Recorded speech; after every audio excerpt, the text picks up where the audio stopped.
Pessoal, olha só, nós vamos continuar hoje Poder Legislativo, especificamente, né, continuar a estrutura do Poder Legislativo. Na última aula, nós começamos a falar sobre a estrutura do Poder Legislativo Federal, né? Eu disse para vocês que ele é formado por duas casas, vimos como funciona, como é formado a Câmara, como é formado o Senado Federal. Um último ponto ainda em relação à estrutura do Poder Legislativo Federal, né, que vai ser o nosso grande exemplo, nosso principal caso, é a mesa diretora da Câmara e mesa diretora do Senado. Então, a gente ouviu muito falar do presidente, do presidente da Câmara, o presidente do Senado, a gente ouviu muito falar deles dois. Mas a direção de cada uma das casas não é só dele.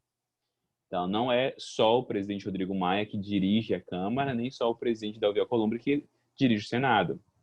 Os dois são as duas casas, melhor dizendo, as duas casas são dirigidas por um colegiado, que é a chamada mesa diretora, ou mesa. Você vai ler na Constituição a mesa da Câmara, a mesa do Senado, é esse conjunto, tá bom?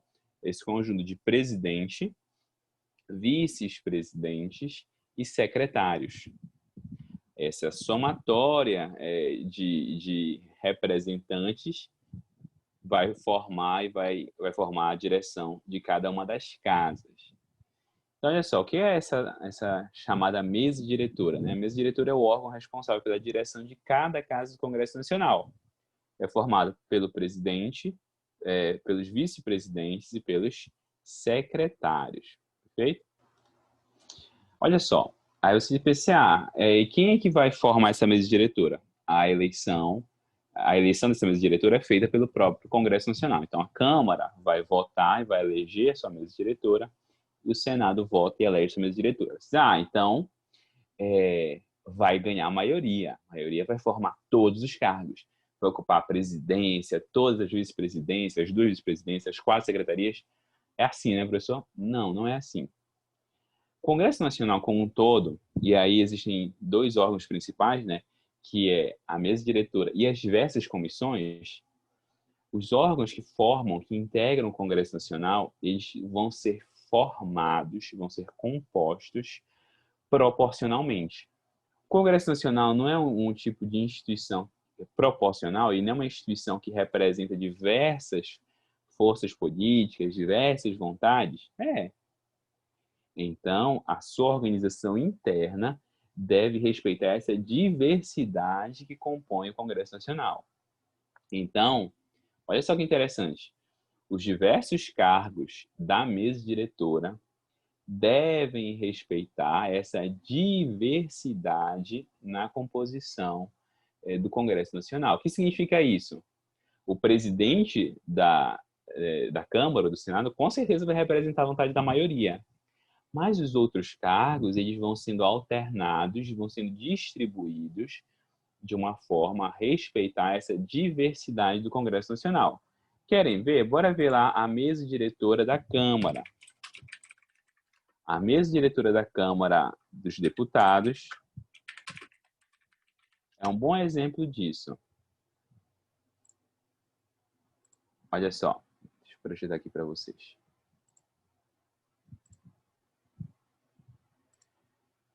Então, quando nós olhamos a Câmara dos Deputados, presidente, o presidente Rodrigo Maia, democratas. Primeiro vice-presidente, republicanos. Segundo vice-presidente, PSL. Secretários, são 4. Primeira secretária, Soraya Santos, do PL. Segundo secretário, Mário Heringer, do PDT. Terceiro secretário, Expedito Neto, do PSD. Quarto secretário, André Fufuca, do PP. Suplentes dos secretários. Primeiro suplente, Rafael Mota, PSB. Segunda suplente, Geovânia de Sá, do PSDB. Terceiro suplente, Ignaldo Bulhões, do MDB. E quarto suplente, Paulão Partido. É isso? Paulão Partido, do PT. Não, Paulão só. Partido PT. Agora faz sentido. O quarto suplente é Paulão. Gente, olha só. Percebam aqui que essa mesa diretora é formada por vários partidos de várias alas. Então, você tem o Centrão, né, como a gente chama o Centrão, que é aqueles partidos que formam uma grande coligação ali no centro do espectro político, né? Democratas, republicanos, PL, PSD, PP. Então, eles vão ocupar os principais cargos, que eles são a grande maioria, a imensa maioria dos parlamentares. Mas, por exemplo, quando houve a eleição, o então partido do presidente, né, que era o PSL, ocupou a segunda vice-presidência. E não era centrão na época, né? Ocupou a segunda vice-presidência. A oposição tem cargos, são PDT, né, que está alinhado mais à oposição, o PSB, partidos que não são alinhados tanto ao centrão como o MDB, né? O PSDB e partidos da oposição como o PT. Então, olha só, a proposta da mesa diretora e das comissões, que nós vamos ver daqui a pouquinho, é representar essa diversidade de forças políticas que existe no Congresso Nacional. Perfeito? É a mesma coisa no Senado, gente. Então, mesa, Senado Federal.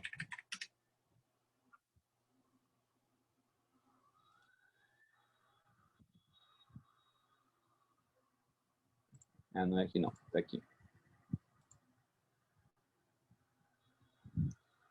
Mesa diretora, presidente Davi Alcolumbre, do Democratas, Centrão. Primeiro vice-presidente, Anastasia, do PSDB. Segundo vice-presidente, Lazier Martins, eu não lembro qual é o partido dele. Primeiro secretário, Sérgio Petecão. Segundo, Eduardo Gomes, líder do governo. Terceiro secretário, Flávio Bolsonaro, do governo. Quarto secretário, Luiz Carlos Reis. Primeiro suplente, Marcos Duval, do governo. Segundo suplente, Beverton, que eu acho que é do PT, se eu não me engano. Jacques Wagner, terceiro suplente, também do PT. Quarta suplente, Leila Barros, que se eu não me engano é do PSB. Deixa eu ver. Isso, PSB, tá bom? Então, olha só, mesma coisa. Nós temos partidos do centro, ocupando presidência e vice-presidência, a liderança do governo, ocupando cargos como terceiro secretário, segundo secretário e o primeiro suplente, e partidos de oposição, ocupando, por exemplo, as 3 suplências dos secretários. Ok? Então, a mesa diretora, tanto da Câmara quanto do Senado, representa essas forças políticas que são presentes nesses órgãos, ok? Bem, aí nós compreendemos essa estrutura geral do Congresso Nacional e das casas. Vamos analisar agora, gente, alguns temas muito importantes para compreender o Poder Legislativo. São 3 temas fundamentais para nós compreendermos a atuação do Legislativo. Uma são as comissões, especialmente uma comissão, que é a Comissão Parlamentar de Inquérito, CPI. Todo mundo já ouviu falar de alguma CPI aí. As CPIs são comissões do Legislativo, e olha só que coisa interessante. Elas têm poderes de autoridade judicial. A Constituição diz isso. E as CPIs têm poderes atribuídos aos magistrados. Então, isso aqui é um grande ponto que a gente tem que analisar. Não vai dar para analisar hoje, mas amanhã a gente analisa.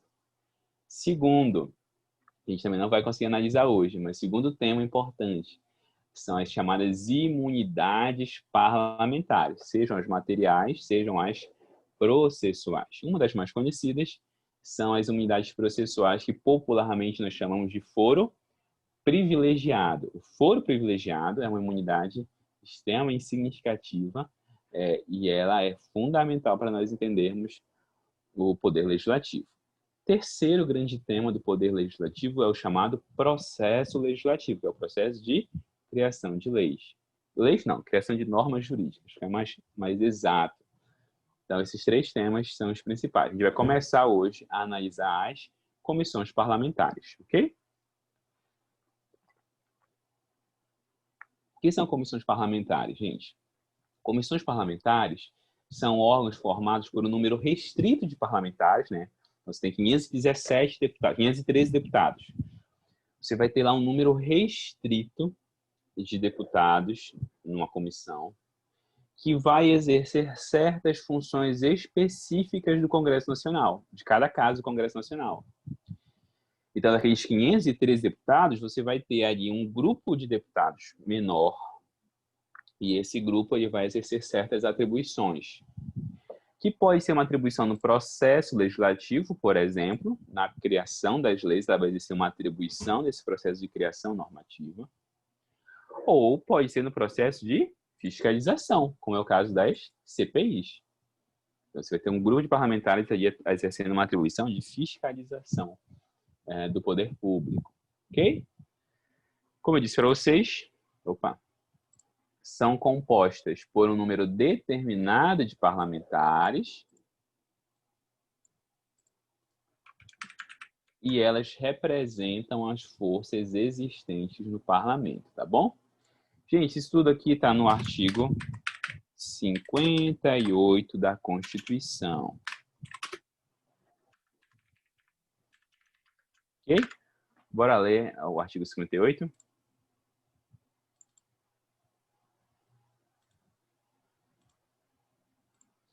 O Congresso Nacional e suas casas terão comissões que poderão ser permanentes ou temporárias, que serão constituídas observando as atribuições, a forma e as atribuições específicas de cada regimento. Regimento é a norma que rege a Câmara, que rege o Senado e tem um regimento comum para as duas casas. Então, tem o regimento do Congresso, o regimento da Câmara e o regimento do Senado. Então, o regimento interno vai estabelecer como serão criadas, quais serão as atribuições. Além disso, vai ter o ato, né, que vai criá-las. Vão trazer regras para o seu funcionamento. A gente não quer saber disso, tá? A gente quer saber quais são as regras constitucionais para essas comissões. Então, eu não vou analisar regimento interno, eu vou analisar apenas as regras aqui do artigo 58. E, claro, as decisões judiciais que nos interessam. Olha o que diz o parágrafo 1º. Na constituição das mesas, o que são mesas, aqueles órgãos que dirigem a Câmara e o Senado, indicada a comissão, olha só o que diz, é assegurada tanto quanto possível a representação proporcional dos partidos e dos blocos parlamentares que participam da respectiva casa. Foi o que eu falei ainda agorinha. A mesa e as comissões, elas vão representar. Então, por exemplo, o bloco do governo ele tem 90% das vagas do Senado. As comissões do Senado vão ser formadas por aproximadamente 90% de membros daquele bloco. A oposição tem 10%. Então, é assegurado a ela pelo menos 10% daquelas cadeiras. Está entendendo? Então, você tem que preservar uma coisa que a gente vai começar daqui a pouquinho, que é o direito das minorias. As minorias têm que participar dessas comissões. Tá bom? E têm que participar da mesa diretora. Olha só. Vamos começar, então, com as comissões e ver quais são esses tipos, tá? Existem 3 principais comissões com previsão constitucional. Existem algumas regrinhas lá no regimento interno que nós não vamos ver. Mas, constitucionalmente, existem 3. Quais são elas? A primeira são chamadas comissões temáticas. Essas são importantes, principalmente para o processo legislativo. O que são comissões temáticas, gente? São comissões que têm a atribuição de analisar e dar parecer em temas de competência do Congresso Nacional. São comissões permanentes que vão analisar certos temas, certas matérias.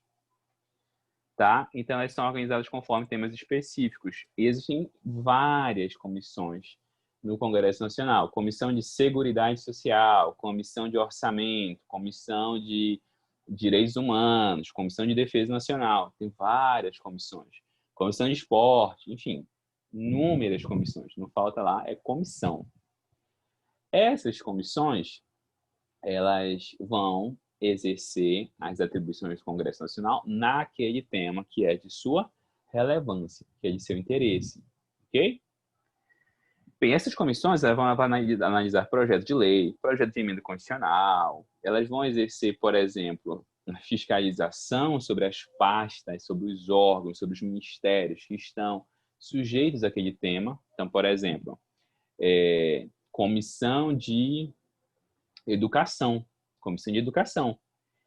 Ela vai exercer de novo, ela vai dar parecer sobre matérias relacionadas à educação, projeto de lei, projeto de emenda, mas ela vai fiscalizar o Ministério da Educação. Ela vai ver se o Ministério da Educação está funcionando bem, ela vai fiscalizar os projetos do Ministério da Educação e por aí vai, tá?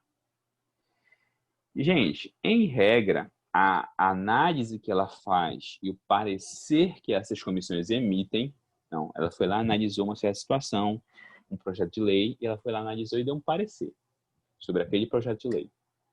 Esses pareceres, gente, em regra, são opinativos. O que quer dizer um parecer opinativo, gente? Um parecer opinativo é um parecer que ele é uma sugestão. Ele não é vinculante. Isso é muito importante para o processo legislativo. O que é que significa isso, gente? Então, veio um projeto de lei. Então, vamos supor... estava até vendo uma discussão. Veio um projeto de lei para regulamentar o homeschooling, a chamada educação domiciliar, tá? Então, veio o projeto de lei e tal, foi formulado, foi apresentado, e aí ele foi lá para a Câmara. E aí passou por várias comissões, chegou na Comissão de Educação. A Comissão de Educação disse, não gostei desse projeto, achei ele ruim e tal. E a Comissão de Educação dá um parecer contrário a esse projeto. O projeto morre ali ou ele continua, gente? O que é que vocês acham? Ele morreu ali, pô, acabou o projeto. Ou ele segue o seu trâmite normal? Resposta: ele segue a vida. Ele segue os trâmites. Por quê? Aquele foi um parecer opinativo, ou seja, ainda que contrário ao projeto, ele não interrompe o processo legislativo. O processo pode seguir normalmente. Tem uma exceção, mas a gente vai chegar lá dentro daqui a pouquinho, tá? Essa é a regra. Segunda comissão muito importante são as comissões parlamentares de inquérito. O que são comissões parlamentares de inquérito? Primeiro, a diferença fundamental, elas não são permanentes, elas são temporárias. Enquanto as comissões temáticas são permanentes, as comissões parlamentares são temporárias. Elas fazem o quê, professor? Elas vão fiscalizar e investigar certos fatos determinados. Ela vai verificar uma certa situação. Como ela é temporária, tem início, meio e fim. Ela vai concluir a investigação e acabar e morrer. Durante, no entanto, essa investigação, ela tem poder de uma autoridade judicial. Nossa, professor, o que é que significa isso? Que ela pode dar ordens que um juiz pode dar. Todas as ordens, não. A gente vai ver na próxima aula que existem algumas ordens que ela não pode dar. Mas ela pode dar muitas ordens e, de novo, que sejam ordens que apenas um juiz poderia dar. Por exemplo, ela pode convocar testemunhas. Convocar, não é convidar. Ela pode dar uma ordem. Venha. Venha. Estou lhe mandando. E tem, por fim, as comissões ou a comissão representativa da Câmara e do Senado. O que é essa comissão representativa? É a comissão que vai se instalar durante o recesso parlamentar. Eu disse para vocês que existe um recesso em janeiro e um recesso em julho. Desculpa. Durante esse recesso, o Congresso não vai estar funcionando. Ele vai estar em período sem funcionamento da sessão legislativa ordinária. Essa comissão ela é eleita para tratar dos assuntos do Congresso Nacional durante este período de recesso, durante esses 2 períodos de recesso, tá? Então, no segundo semestre, o Congresso elege a comissão que vai conduzir o Congresso, que vai funcionar no Congresso, melhor dizendo, vai funcionar no Congresso em janeiro. E no primeiro semestre, ela elege, a Câmara, o Senado elege a comissão que será instalada durante julho. Essa é a comissão representativa. Claro até aqui, gente? Ou não? Sim? Se não estiver claro, me avisa. Tá, bora entender um pouquinho melhor as comissões temáticas. As comissões temáticas vão ter algumas atribuições previstas lá no artigo 58 da Constituição. Gente, olha só. A gente vai entender melhor isso aqui quando a gente for ver o processo legislativo, tá? Daqui a algumas aulas. Mas eu já vou apresentar alguns conceitos importantes, tá? As comissões, em razão de matéria e de sua competência, cabem, principalmente as temáticas, né? Especialmente aplicadas às temáticas. 1. Discutir e votar projeto de lei. Ela vai lá, recebe projeto, analisa, discute, se for o caso, ela aprova. Ela pode dispensar ainda a competência do plenário, a não ser que haja recurso dos membros da casa. Gente, o que é isso aqui? Atenção. A gente vai ver com calma isso aqui lá em processo legislativo. O que é que eu quero ressaltar? Muitas leis que nós temos nunca passaram pelo plenário. Saiu uma lei e essa lei nunca passou pelo plenário da Câmara. Ou do Senado. Por quê? Lembra que eu disse que ela passa por várias comissões? Então, passou pela Comissão de Constituição e Justiça. Vamos supor, uma lei sobre... tem uma lei muito legal. Já ouviu falar da lei do Dia do Macarrão? Existe uma lei que institui a Lei 13.050. Institui o Dia Nacional do Macarrão. Fica instituído o Dia Nacional do Macarrão a ser... Olha, a gente está chegando perto já.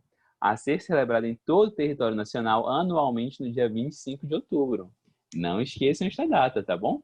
Dia 25 de outubro é o Dia Nacional do Macarrão. A gente se pergunta, né? Por que eu pago um parlamentar para me fazer isso? Eu também me pergunto, gente. Por que eu gasto meu dinheiro para bancar um Congresso Nacional que aprova o Dia Nacional do Macarrão? Mas, enfim, loucuras, né? Loucuras. Gente, mas voltando para cá, depois desse belo desabafo. Tem leis como essa que muito provavelmente não passaram pelo plenário. Nunca pôr lá um tempo de debate no plenário lá com 300 deputados discutindo o Dia Nacional do Macarrão. Ela passou pelas comissões. As comissões disseram, aprovado. Eu acho que ela deve ser aprovada, esse projeto de lei. Se ninguém reclamar, se não houver recurso, ela é considerada aprovada e vai para outra casa. Então, passou pelas comissões da Câmara, passou pela comissão, sei lá, de alimentação, passou pela comissão de, sei lá, dias festivos. Claro, não existe, isso é mentira. Mas, enfim, passou pela comissão de Constituição e Justiça, passou pela comissão de alimentação. Também não sei se existe, não, tá? Tá aqui só exemplificando. Todo mundo foi favorável. Manda para o Senado. Foi todo mundo favorável? Ok, aprovado. Sem ir para o plenário, tá bom? A gente vai ver isso com mais calma lá no processo legislativo, tá? Mas percebam como a comissão é importante, como as comissões são importantes. São várias, tá? Como elas são importantes. Além disso, as comissões podem realizar audiências públicas com entidades da sociedade civil. Ou seja, convocar audiências para ouvir a sociedade, para dar esclarecimentos, para fazer debates públicos, debates com autoridades intelectuais sobre aquele assunto. Ok? Terceiro, convocar ministros de Estado para prestar informações sobre assuntos inerentes às suas atribuições. Lembra que eu disse? Bora lá com um exemplo. Comissão de Educação. Então, a Câmara tem uma comissão de educação. E a Câmara diz, olha, o Ministério da Educação não está funcionando bem. Eu quero, então, convocar o ministro da Educação para que ele preste esclarecimentos sobre o funcionamento do seu ministério. Tem dois caminhos. Tem o caminho do convite. Convite é um chamado, olha, nós queríamos dar para você uma oportunidade para você falar aqui no Congresso Nacional sobre o funcionamento do seu ministério. Então, convite. Ele vai se ele quiser, se ele não quiser, não vai. Ok? Esse é um convite. Mas existe a convocação. O que é a convocação? É uma ordem. Ministro, venha tal dia prestar esclarecimentos sobre o seu ministério. Você não tem a opção de ir ou não ir, você tem que ir. É uma ordem que o Congresso Nacional está lhe dando. Ele pode dessa ordem? Pode, gente. Já falei para vocês que o Congresso Nacional tem duas funções: legislar e fiscalizar. Ou seja, ele está exercendo seu papel de fiscalização e está dizendo: quero saber como está funcionando o seu ministério. E olha o que diz o artigo 50 da Constituição. O artigo 50 diz o seguinte: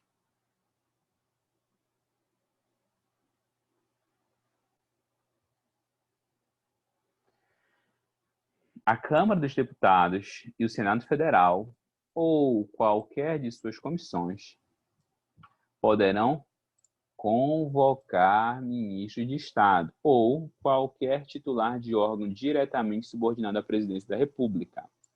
Tem alguns órgãos que não são ministérios, mas que estão vinculados à presidência, para prestarem pessoalmente informações sobre assunto previamente determinado.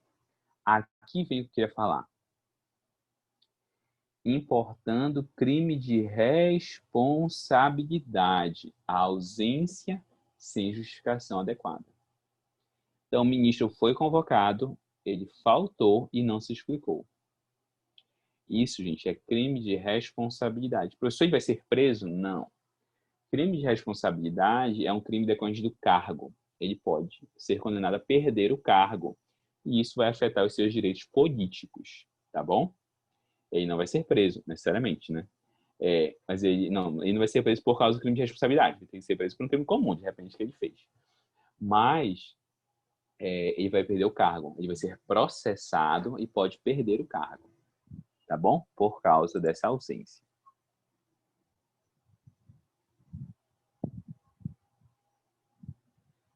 Ok? Artigo 58.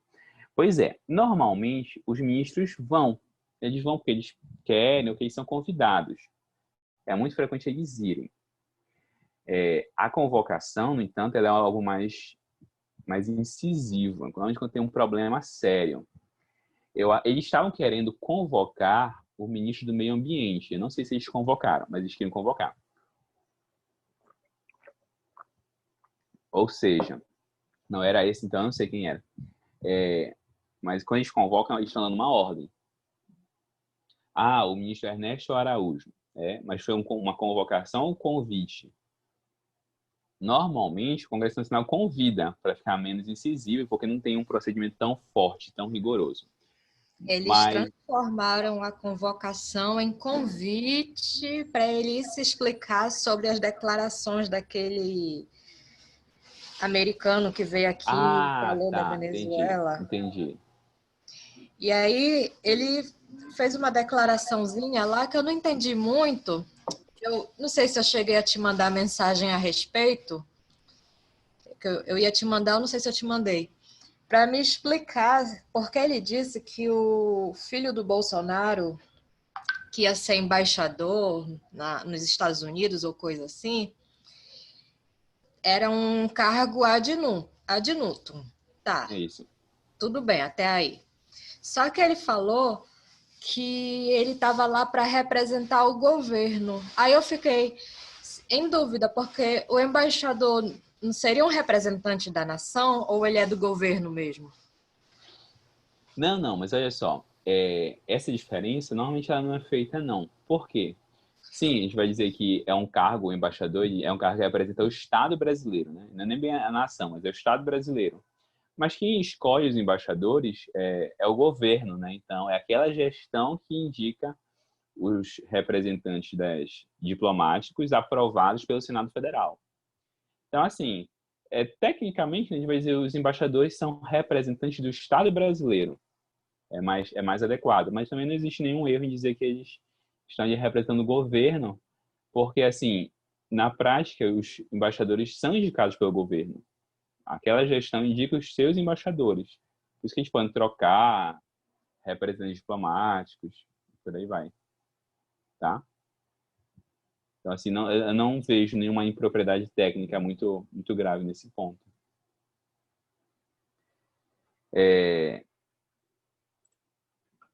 Então, olha só.